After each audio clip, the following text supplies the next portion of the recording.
Have you ever noticed how an iron nail rusts or how milk turns into curd? These aren't just changes, these are chemical transformations. Welcome to Ace and Achieve. Today is our very first class of class 10 science syllabus. We are going to start with lesson number 1, chemical reactions and equations. Before starting the chapter, let's discuss what is actually meant by the term chemical reaction, what are chemical and physical changes. Physical change and chemical change. If we have to differentiate between the two, we simply say that changes that are reversible in nature are called physical change, whereas changes that are irreversible in nature comes under the chemical changes. For example, the first one is melting of ice. अगर मैंने ice को melt किया है तो वो convert हो जाएगी water में, और अगर इस वाटर को मैं फिर से फ्रीज़ कर दूँ तो वो हमें फिर से आइस के फॉर्म में मिल जाएगी। तो ये वाला चेंज जो है जिसमें एक फॉर्म चेंज होकर के दूसरी फॉर्म में वापस रिवर्स हो सकती है, ये आएगा फिजिकल चेंज के अंडर। और सेकंड एग्जांपल जो है जैसे कि बर्निंग ऑफ पेपर, अगर मैंने पेपर को बर्न किया है तो वो बर्नड पेपर अब कन्वर्ट हो चुका है ऐश में। अब उस ऐश को अगर मैं चाहती हूँ कि मैं फिर से पेपर में कन्वर्ट करूँ तो ये प्रैक्टिकली इम्पॉसिबल है। तो such changes that can not be reversed are known as chemical changes. इन जो दोनों चेंजेस में डिफरेंस है वो ये है कि जो भी नया सब्सटेंस रिएक्शन के बाद बन रहा है वो नया सब्सटेंस जो है उसकी प्रॉपर्टीज़, जो केमिकल प्रॉपर्टीज़ है उसमें कोई चेंज नहीं आएगा अगर वो चेंज फिजिकल है। वेयरएज अगर वो केमिकल चेंज है तो उस जो भी नया सब्सटेंस बनेगा उसकी केमिकल प्रॉपर्टीज़ जो है वो अपने रिएक्टेंट से कम्प्लीटली डिफरेंट होगी। Now let's come back to our topic that is chemical reactions. First will see what is actually meant by the term chemical reaction. As you can see in the definition, the reaction in which old bonds break and new bonds are formed to create an entirely new substance. It means कि ऐसी reaction जिसमें reactant के जो पुराने bonds हैं वो break होंगे और new bonds बनेंगे, atoms का rearrangement होगा और उस rearrangement of atom के बाद हमें हमारा नया product मिलेगा जो कि chemically अपने पुराने reactant से completely different होगा। केमिकल रिएक्शंस को हम एक सिंपल एग्जाम्पल से समझते हैं। जैसे यहाँ पर मैंने लिखा है कि H2 hydrogen gas plus Cl2 chlorine gas, meaning कि मैंने हाइड्रोजन गैस और क्लोरीन गैस की आपस में रिएक्शन करवाई है। अब जब इनके बीच में रिएक्शन होगा तो जो ये H2 है इन दोनों के बीच का बॉन्ड भी ब्रेक होगा, Cl2 जो गैस है इनके बीच का भी बॉन्ड ब्रेक होगा। बॉन्ड ब्रेक होने के बाद ये आपस में एटम्स को रीअरेंज करेंगे और इन रीअरेंजमेंट ऑफ एटम्स से हमें हमारा प्रोडक्ट मिलेगा जो कि है HCl हाइड्रोक्लोरिक एसिड। तो ये जो रिएक्शन हुई इसके अंदर हुआ क्या, बॉन्ड्स ब्रेक भी हुए, न्यू बॉन्ड्स बने भी, एटम्स का रीअरेंजमेंट भी हुआ। तो ये कंप्लीट जो प्रोसेस है इस प्रोसेस को कहा जाता है एक chemical reaction. Now let's take another example to understand chemical reactions better. In this picture you can see that a magnesium ribbon is being burnt and it is converting into a white powdery substance. In this reaction the thing that is happening here is that the magnesium ribbon after burning is converting into a white powdery substance, magnesium oxide. If we have to write it, we can write it as the symbol for magnesium Mg. Whenever any substance is getting burn, आपको ये बात ध्यान रखनी है कि burning जो है वो हमेशा किसकी प्रेजेंस में होगी, ऑक्सीजन गैस की प्रेजेंस में। तो सेम हियर अगर हम मैग्नीशियम रिबन को भी बर्न कर रहे हैं तो वो बर्न होगी in the presence of oxygen. तो यहाँ हम लिखेंगे Mg मैग्नीशियम प्लस O2 और इनका जो है बर्न होने के बाद जो ये वाइट पाउडरी सब्सटेंस हमें मिल रहा है, this powdery substance is MgO that is magnesium oxide. Now there is a question that how does a magnesium ribbon burn. तो as you can see in the picture, the magnesium ribbon is burning with a dazzling white flame and then it is converting into a white powdery substance that is magnesium oxide. There is an another catchy point that is अगर हमें magnesium ribbon को use करना है for any reaction तो सबसे पहले हमें उस मैग्नीशियम रिबन को सैंड पेपर से क्लीन करना पड़ता है। तो there is a question that why a magnesium ribbon needs to be clean with sand paper before reacting. तो इसका भी आंसर जो है अभी जो हमने पढ़ा उसी में छुपा हुआ है कि magnesium ribbon is placed in air, open air. तो ओपन एयर में जो ऑक्सीजन प्रेजेंट है वो ऑक्सीजन जो है वो इस मैग्नीशियम रिबन के साथ रिएक्ट करके उसके सरफेस पर एक लेयर बना देगी और वो लेयर जो है again that is magnesium oxide. So if हमें उसको रिएक्शन में यूज़ करना है मैग्नीशियम रिबन को, तो इट इज़ नेसेसरी कि उस मैग्नीशियम ऑक्साइड की लेयर को क्लीन किया जाए, and that is why magnesium ribbon is clean with sand paper before using. Next हम देख रहे हैं कि what are the changes that involves a chemical process. So chemical change involves basically 4 type of changes. First is change in state. It means that when a reaction is taking place, तो हो सकता है कि जो reactant की molecular state है या matter state of matter है, बी इट सॉलिड लिक्विड और गैस, तो वो रिएक्शन के बाद उसकी स्टेट ऑफ मैटर में चेंज आ जाए जब प्रोडक्ट नया बनेगा। सेकेंड है change in colour. Many times we have seen that जब भी एक केमिकल रिएक्शन होती है तो कभी टेस्ट ट्यूब के अंदर या बीकर के अंदर कलर चेंज इन्वॉल्व होता है कि रिएक्शन से पहले कोई और कलर है और रिएक्शन के बाद कोई और कलर हो जाए। Third change is change in temperature. It means that when a reaction takes place, अगर वो रिएक्शन के बाद टेम्परेचर जो है अगर बढ़ रहा है तो इट मीन्स कि रिएक्शन का जो टेस्ट ट्यूब है वो गर्म हो जाएगी, या फिर कम हो रहा है तो मे बी टेस्ट ट्यूब ठंडी हो जाए। तो एक केमिकल रिएक्शन में चेंज इन टेम्परेचर भी हो सकता है। And last one is evolution of gas. ये आप लोगों ने टीवी में देखा होगा या ऑब्जर्व किया होगा कि जब केमिकल रिएक्शन होती है तो बहुत बार ऐसा होता है कि टेस्ट ट्यूब में से गैस इवॉल्व होने लगती है। तो ये चेंजेस जो है ये सारे बताते हैं कि एक केमिकल चेंज या केमिकल रिएक्शन यहाँ पर हुई है। The 4 changes by which we can say that a chemical change has taken place. Now let's see each of the change with an example to understand better. First example is change in state of matter. इसमें हम देख रहे हैं कि जब हमने aqueous solution लिया है lead nitrate का और उसे react करवाया है पोटेशियम आयोडाइड के साथ, तो रिएक्शन के बाद हमें एक solid precipitate मिला lead iodide का। It means कि रिएक्शन के बाद aqueous से जो state of matter है वो change होकर के solid में हो गया है।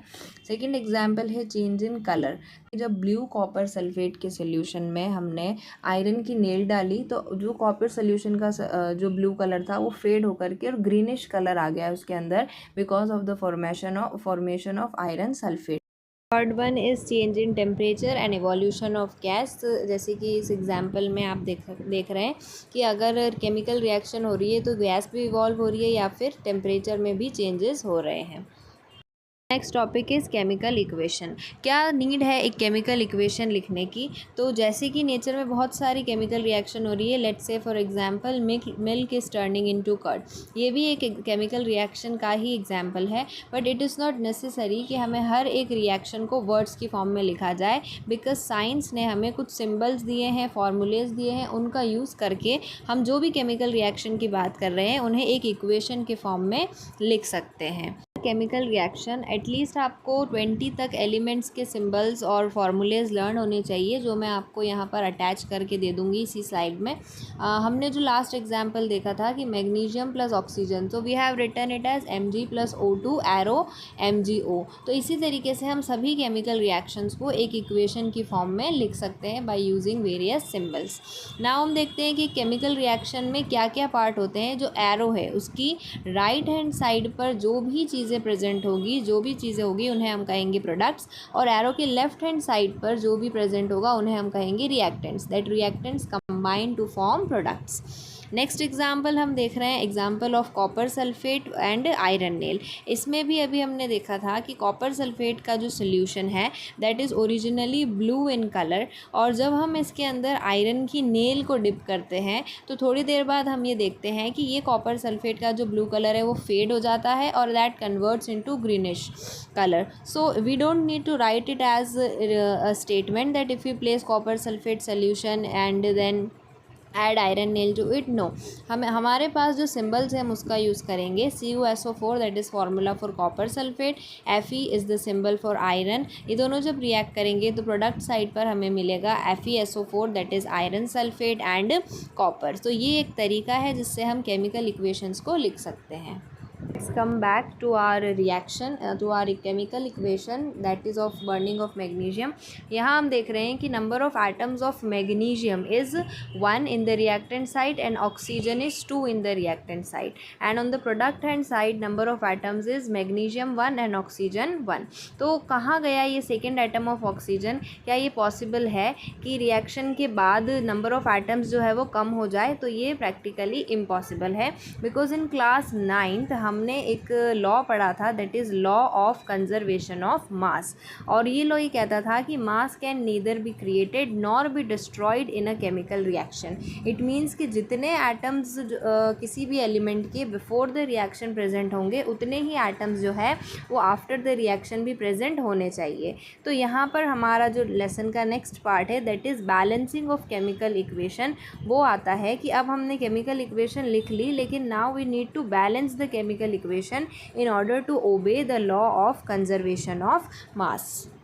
और बैलेंसिंग ऑफ द इक्वेशन मैं ये बता दूं कि जो अनबैलेंस्ड केमिकल इक्वेशन है उसका भी कोई नेम होता होगा। तो the unbalanced chemical equation is actually known as a skeletal chemical equation.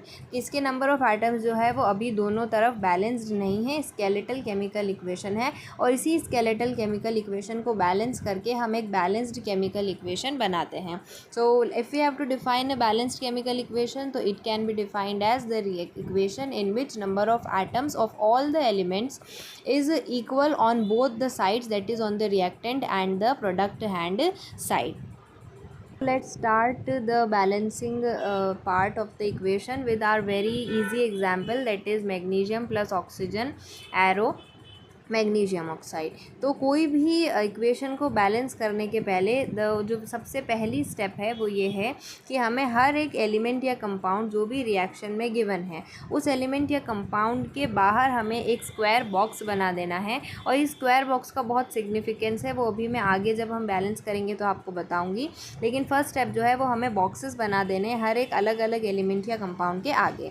Next step जो है वो ये है कि जितने भी अलग अलग एलिमेंट्स हमारे पास है एक रिएक्शन के अंदर, उनके RHS और LHS में right hand side and left hand side में जितने भी नंबर ऑफ एटम्स हैं, सबसे पहले हम वो काउंट करके लिख लें ताकि हमें आसानी रहे पता लगाने में कि हमें कितने एटम्स को बैलेंस करना है। तो यहाँ पर मैंने लिखा है जो हमारे पास इंडिविजुअल एटम्स है, एक तो मैग्नीशियम का और एक ऑक्सीजन का। यहाँ पर हम काउंट कर रहे हैं कि मैग्नीशियम का एटम बिफोर द रिएक्शन 1 है, आफ्टर द रिएक्शन भी 1 है। जब हम ऑक्सीजन के काउंट कर रहे हैं तो हम देख रहे हैं कि ऑक्सीजन के before the reaction 2 and after the reaction 1।